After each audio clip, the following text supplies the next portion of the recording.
Admiral Kira Voss stood on the bridge of the ESV Prometheus and watched the stars through the main viewport. The ship was old, its weapons were weak, its shields could barely stop a pirate attack. But this was all humanity had. This was all the galactic concord allowed them to have. For 300 years, humans had lived under the rule of the elder races. These alien species had traveled among the stars for millions of years before humans even discovered fire. They called themselves the Concord, and they controlled everything in the galaxy. Every trade route, every habitable planet, every law that governed space. When humanity first reached the stars, they were full of hope. They thought they would find friends among the alien races. They thought wrong. The elder races saw humans as nothing more than useful animals. Strong enough to work in mines, tough enough to survive on dangerous colony worlds, stupid enough, they believed, to never be a threat. The Concord gave humanity a simple choice: serve or die. Humanity chose to serve. They had no other option. The treaties were cruel. Humans could not build warships. Humans could not develop advanced weapons. Humans could not hold any seat on the Concord Council. They were workers and nothing more. The alien diplomats had a name for them that translated roughly as the useful vermin. Admiral Voss had spent her entire career swallowing this insult. She commanded Earth's defense fleet, but it was a joke. A handful of patrol ships meant to chase away pirates and nothing else. The real power in the galaxy belonged to the elder races, and they never let humanity forget it. She was 52 years old. Her hair had turned gray from stress and disappointment. Every day she followed orders from alien commanders who treated her like a servant. Every day she dreamed of something more, but dreams did not change reality. Then the Vethkai came. The Vethkai Dominion was one of the elder races, though they stayed away from conquered politics. They were tall creatures with pale skin and too many eyes. Their technology was advanced even by conquered standards, and they had a hunger that the other races preferred to ignore. The Vethkai did not eat food like other species. They consumed biological matter in a different way. They used living creatures as raw material for their cloning vats and neural farms. They grew soldiers from harvested flesh.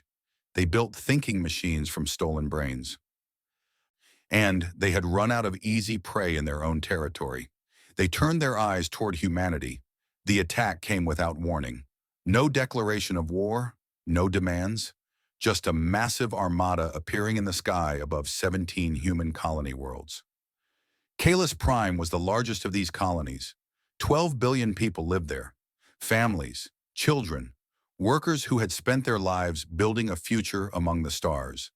They looked up and saw death descending from orbit. The Vethkai landing ships came down like a plague of metal insects. Soldiers poured out by the millions. But they did not fight like normal invaders. They did not want to conquer. They wanted to harvest. Processing plants rose from the ground within hours. Humans were rounded up like cattle. Families were torn apart. Children were separated from parents. The old and sick were killed immediately because their biological material was considered low quality. The young and healthy were taken to the plants. What happened inside those plants was beyond horror.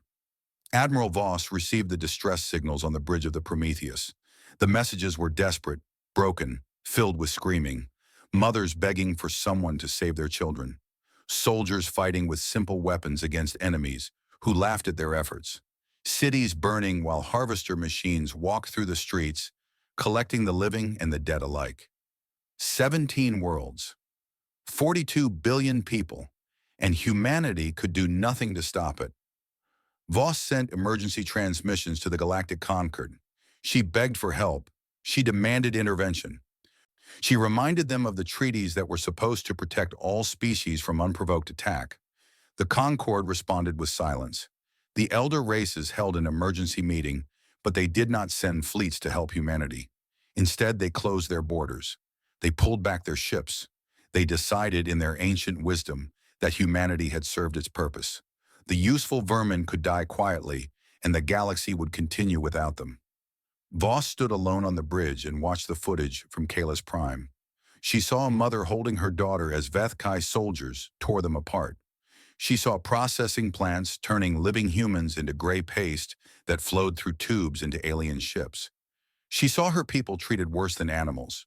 reduced to nothing but raw material. Something changed inside her. The young Kira Voss had believed in peace. She had believed that patience and cooperation would eventually earn humanity a place among the stars. She had followed every rule, obeyed every treaty, accepted every insult. She had hoped that things would get better. That woman died watching Kalis Prime burn. The person who remained felt no hope, no patience, no desire for peace. She felt only a cold, dark rage that spread through her chest like ice. 300 years of humiliation, 300 years of bowing to creatures who saw humans as insects. And now when humanity needed help the most, the galaxy turned its back. Voss walked to the command console. Her hands did not shake, her voice did not waver. She entered a code that only 12 people in all of human space knew existed. A code that connected her directly to the highest levels of Earth Command.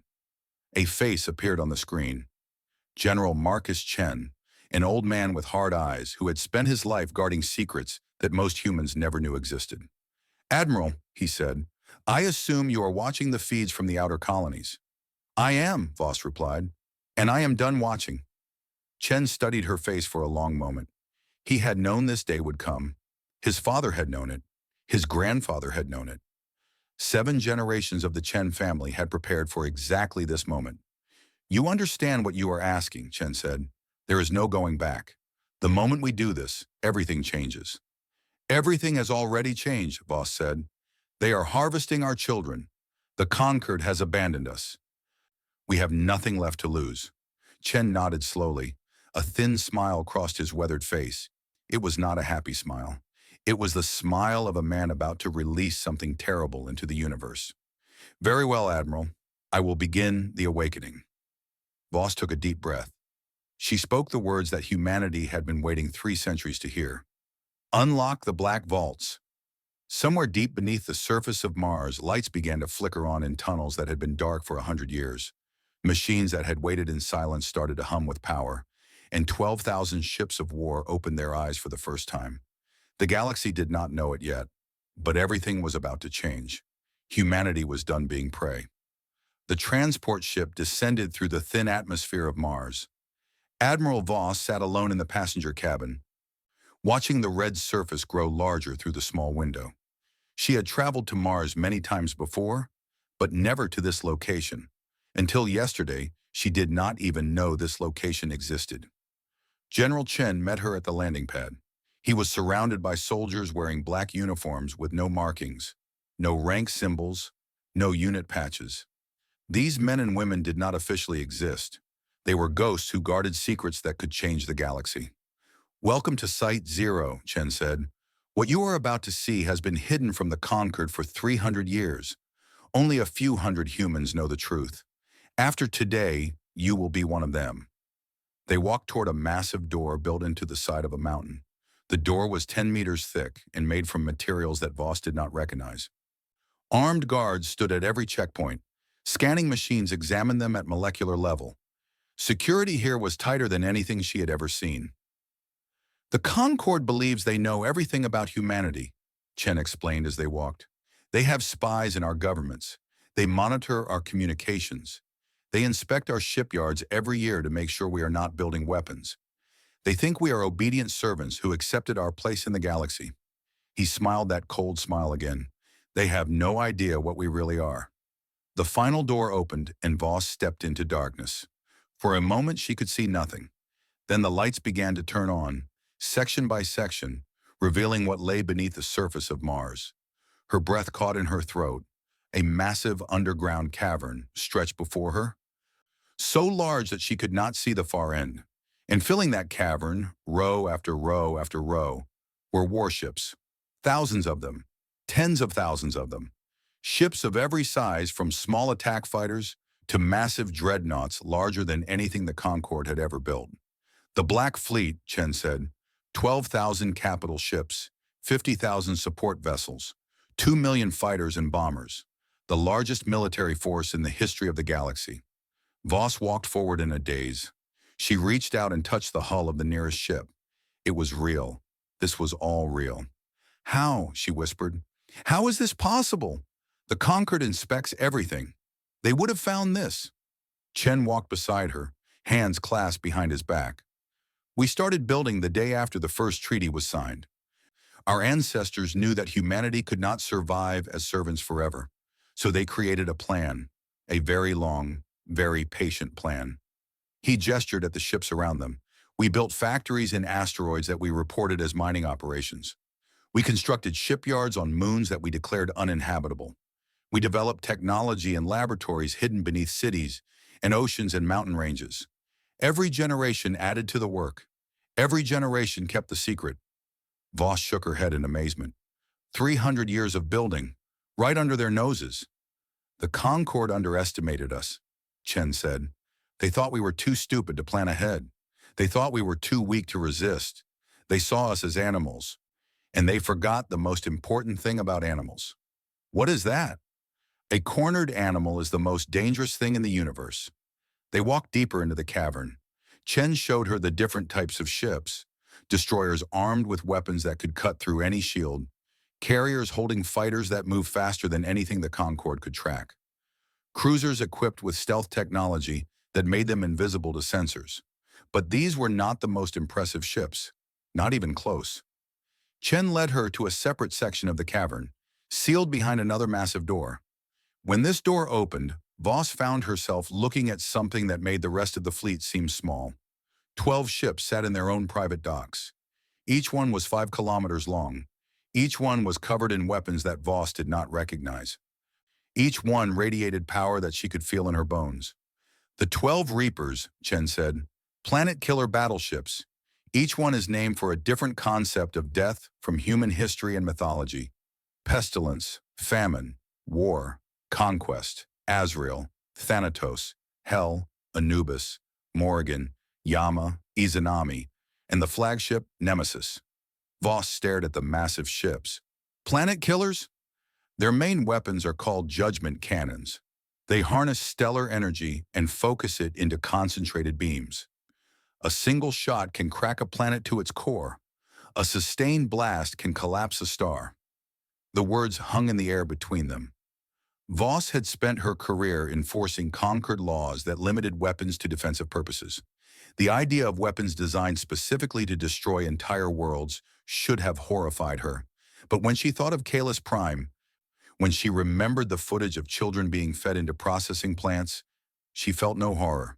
She felt only satisfaction. The conquered outlawed human warships, Chen continued. They said we were not mature enough to handle such power. They said we would be dangerous if we had real weapons. So we built in secret. We built without limits. We built things that the galaxy has never seen before. He turned to face her directly. His eyes were hard and clear. Admiral, the Concord was right about one thing. We are dangerous. We are the most dangerous species this galaxy has ever produced. We have spent 3 centuries hiding our true nature, pretending to be weak and harmless. But that time is over. Voss looked at the 12 Reapers. She thought about the 42 billion people dying on the outer colonies. She thought about the Vethkai harvesting her species like crops. She thought about the elder races sitting in their comfortable council chambers, deciding that humanity was not worth saving. How soon can the fleet be ready, she asked. The ships are ready now, Chen replied. They have been ready for 50 years. We have crews trained and waiting. We have supply lines established. We have battle plans drawn up for every possible scenario. All we needed was authorization from Earth Command. And now you have it. Chen nodded. Now we have it. He handed her a small device. On its screen was a list of authorization codes. Each code would activate a different section of the Black Fleet.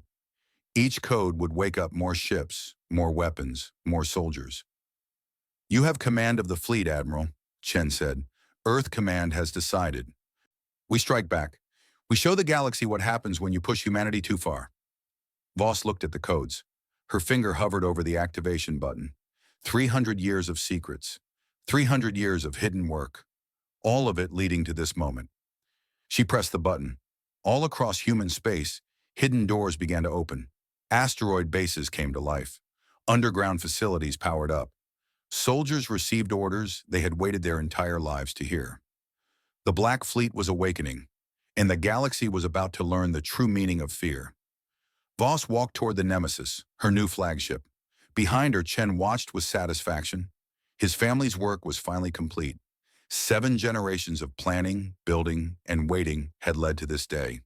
Humanity was going to war, and they would not stop until the Vethkai were ash, and the conquered was nothing but a memory. Captain Jen Okafor checked her instruments one more time. Everything was green. Her ship, the Shadow Wolf, was invisible. The stealth systems worked perfectly. Even if a Vethkai sensor pointed directly at her, it would see nothing but empty space. 12 destroyers floated in the darkness around Aurelia Station. This was the largest Vethkai processing facility in captured human space. Every day, thousands of humans were brought here to be harvested. Every day, ships carried biological material back to Vethkai territory. Today, that would end. "All ships report ready," her communications officer said quietly. "The Vethkai have no idea we are here." Okafor smiled grimly. The Vethkai thought they were safe. They had defeated humanity's pathetic patrol fleet without effort. They believed there was no human force that could threaten them. They were wrong. "Signal the fleet," Okafor ordered. "Begin attack." The 12 destroyers dropped their stealth fields at the same moment. They appeared out of nothing, surrounding the Vethkai defensive formation. Before the aliens could even raise their shields, human weapons opened fire. The battle lasted 11 minutes. Vethkai's ships exploded like paper in a fire. Their famous armor might as well have been cloth against human weapons. Their advanced shields flickered and died under sustained assault. Their return fire hit nothing because human ships moved too fast, turned too sharply, responded too quickly. The Vethkai admiral tried to send a distress signal. A human missile destroyed his communication array before the message could leave. He tried to retreat. Human ships blocked every escape route. He tried to surrender. Captain Okafor did not respond. When the last Vethkai warship died, the destroyers turned their attention to the station. "Captain," her sensor officer reported, "we are detecting over 50,000 human life signs inside the station. They are being held in processing chambers throughout the facility. Can we rescue them?" "Yes, sir. But the Vethkai have planted explosive charges throughout the station. If they realize they are losing, they will destroy everything." Okafor made her decision instantly. "Launch boarding parties, all ships. Kill every Vethkai on that station before they can reach the detonators." Human soldiers poured into Aurelia Station through every airlock, every cargo bay, every emergency hatch. They wore powered armor that made them faster and stronger than any Vethkai soldier. They carried weapons that punched through alien bodies like they were made of water. The Vethkai guards never had a chance. Within an hour, the station was secured.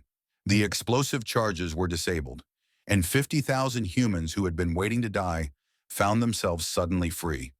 When the first soldiers opened the processing chamber doors, they found people packed together like animals. Thin, scared, many of them barely able to stand. Some of them wept when they saw human uniforms. Others could not believe it was real. A young girl, no more than 8 years old, looked up at the soldier who had found her. "Are you going to save us?" she asked. The soldier knelt down to her level. Through his helmet visor, the girl could see tears running down his cheeks. "Yes," he said, "we are going to save everyone, and we are going to make them pay for what they did to you." News of the battle spread fast. The Vethkai Dominion learned that their processing station had been destroyed and their fleet had been wiped out. They were confused at first. Humans did not have warships. Humans did not have weapons that could defeat Vethkai technology. Something was wrong. They sent a larger fleet to investigate. 50 warships, including 3 of their heavy battlecruisers. Enough firepower to conquer a small star system. Admiral Voss met them personally. The Nemesis dropped out of faster-than-light travel directly in front of the Vethkai formation. 5 kilometers of black metal and glowing weapons. A ship so large that it blocked out the stars behind it. The Vethkai commander stared at his sensors in disbelief. This ship was impossible. Humans could not build something like this. It had to be a trick, an illusion, some kind of deception. Then the Nemesis opened fire. The judgment cannon spoke for the first time in battle. A beam of concentrated stellar energy crossed the distance between ships in an instant.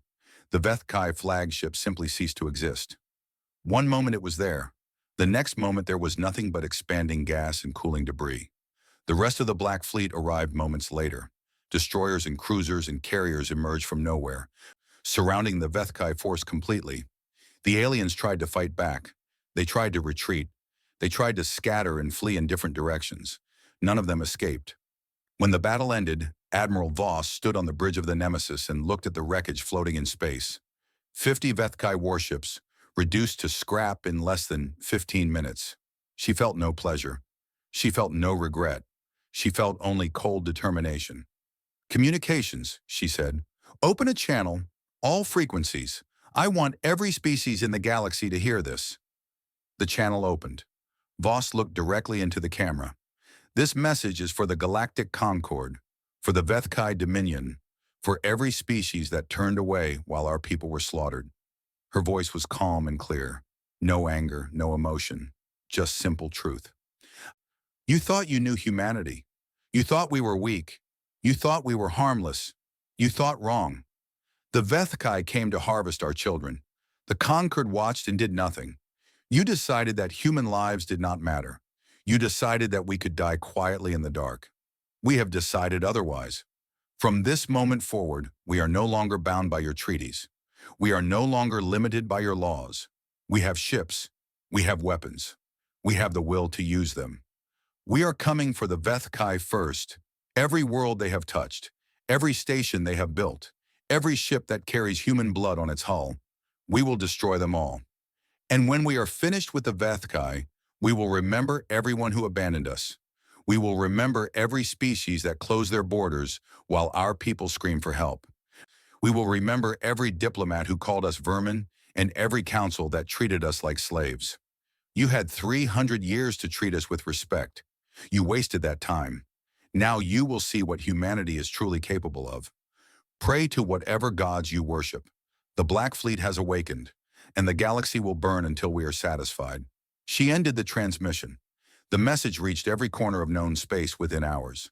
The Galactic Concord went into emergency session. The elder races screamed at each other, demanding action, demanding explanations, demanding to know how humanity had built such a fleet in secret.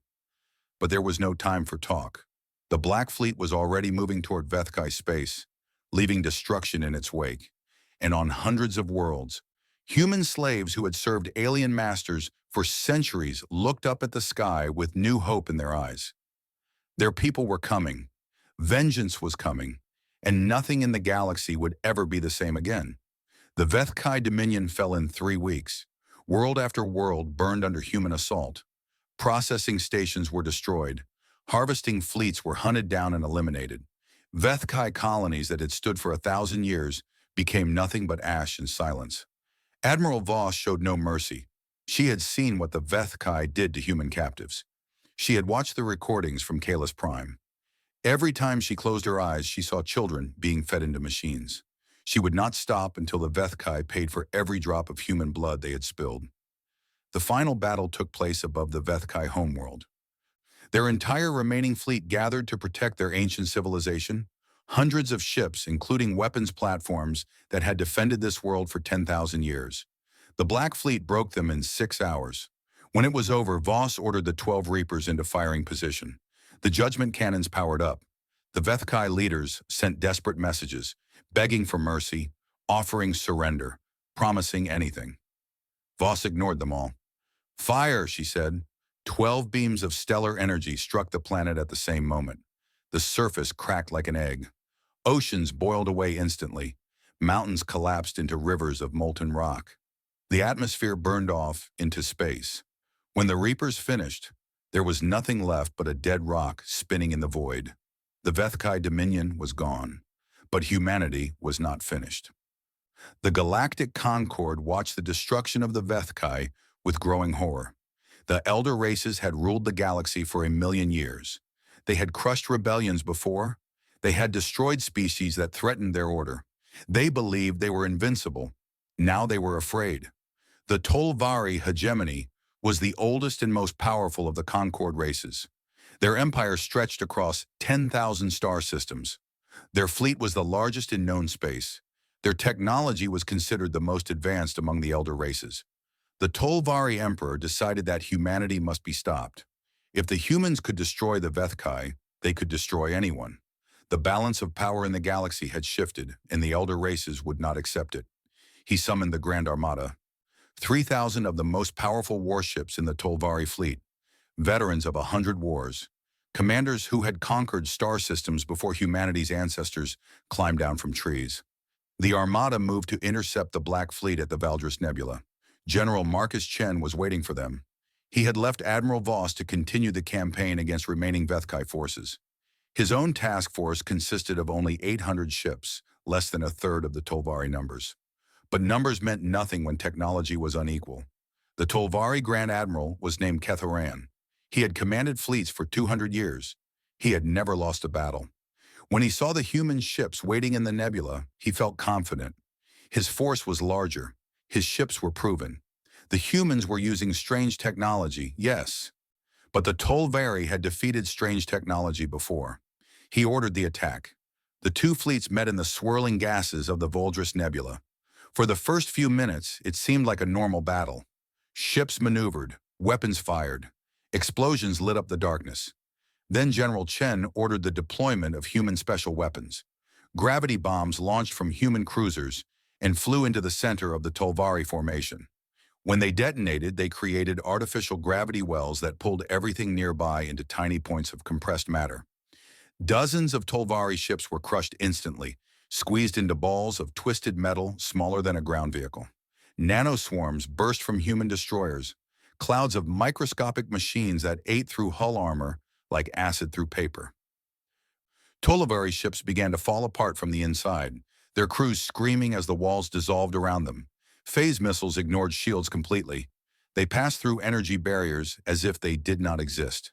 They struck directly against bare hulls, detonating inside engine rooms and ammunition stores and command centers.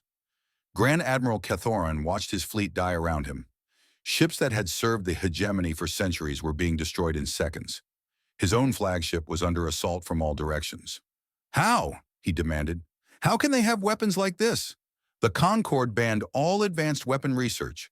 We monitored everything." His tactical officer looked at him with fear in his eyes. "They were hiding it, Admiral, for 300 years. While we were watching, they were building. They were preparing for exactly this day." Kethoran understood then.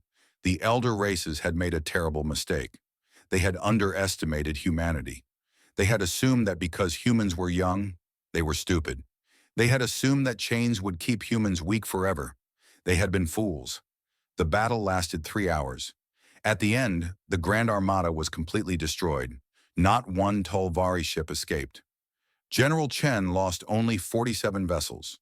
When the news reached the Tolvari Emperor, he did something he had never done in his 500 years of life. He wept. He wept not from grief for the dead. He wept from the terrible realization of what humanity truly was. For 3 centuries, the elder races had caged a sleeping predator. They had poked it and insulted it and taken everything it had. And now that predator was awake, and it remembered every single wound. The Galactic Concord called an emergency summit. All the elder races sent representatives. They argued for days about what to do. Some wanted to surrender immediately. Others wanted to gather all their forces for a final stand. Others wanted to flee to distant parts of the galaxy and hope humanity would not follow. Admiral Voss sent them a message during their discussions. "You are wondering if you can survive what is coming. You are hoping that if you surrender, we will show mercy. You are wrong. We offered peace for 300 years. We asked only to be treated as equals. You responded with chains and contempt. You called us vermin. You let the Vethkai harvest our children while you watched and did nothing. Now you will pay the price for your arrogance. We are coming for Sanctum Prime. We are coming for the heart of your Concord. And when we arrive, there will be no negotiation. There will be no surrender. There will be only judgment." The message ended. The elder races looked at each other across the conference table. They had ruled the galaxy for 1,000,000 years. They had believed they would rule for 1,000,000 more. Now they faced extinction at the hands of a species they had dismissed as animals. Some of them fled. They abandoned their worlds and ran toward the edges of known space, hoping to find safety in the darkness between galaxies. Others prepared for war. They gathered their remaining fleets. They activated ancient weapons that had not been used for thousands of years. They built defenses around Sanctum Prime, their holy world, the seat of their power. They did everything they could think of. It would not be enough. The Black Fleet finished mopping up the last Vethkai survivors. Then it turned toward the heart of the Concord, 12,000 warships moving in perfect formation, the 12 Reapers leading the way. Admiral Voss stood on the bridge of the Nemesis and watched the stars streak past. Behind her, the crew worked with silent efficiency. They had trained for this their entire lives. They were ready. The galaxy was about to witness something it had never seen before. The complete and total destruction of an empire that had stood for 1,000,000 years. Humanity was done being merciful. Now came the fire. Sanctum Prime floated in space like a jewel among the stars. It was the most beautiful world in the galaxy. Blue oceans, green forests, white clouds drifting across a perfect sky. For 1,000,000 years, this world had served as the capital of the Galactic Concord. Every major decision affecting the galaxy had been made here. Every treaty had been signed in its grand halls. Every elder race considered it sacred ground. Now it was surrounded by warships. The combined fleets of 12 elder races had gathered to defend their holy world. Every surviving vessel from the Tolvari hegemony. Every battleship the Kethmari Collective could spare.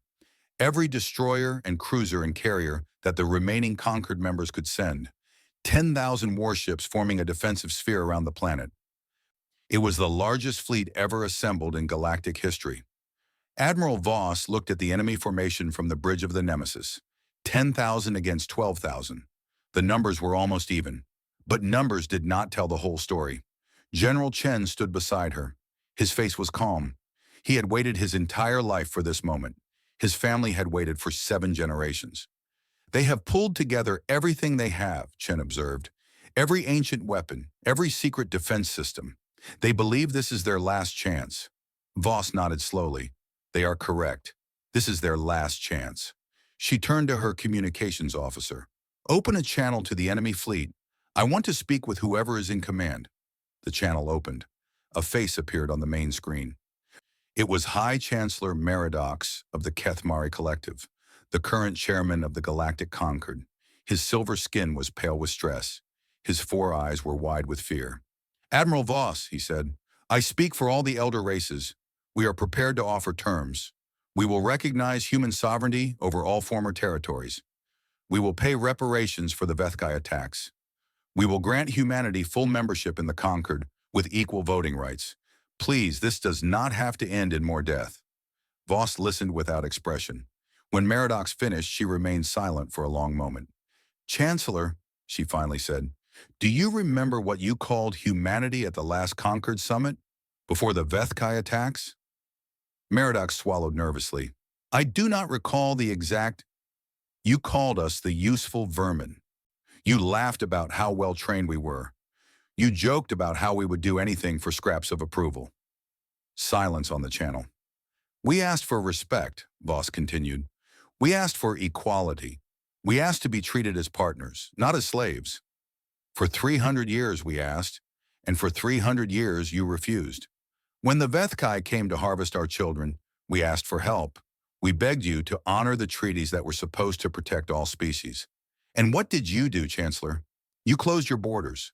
You turned off your communication channels. You decided that human lives were not worth saving. Voss leaned forward in her command chair. So no, Chancellor, we will not accept your terms. We will not join your concord. We will not be satisfied with reparations or apologies or promises of equality. You had 300 years to give us those things. You wasted that time. Now you will face the consequences. She ended the transmission. The battle for Sanctum Prime began. Human ships advanced in perfect formation. The elder races opened fire with everything they had. Ancient weapons that had been stored for thousands of years activated for the first time. Energy beams and missiles and gravity weapons and plasma cannons filled the space between the 2 fleets. It was not enough.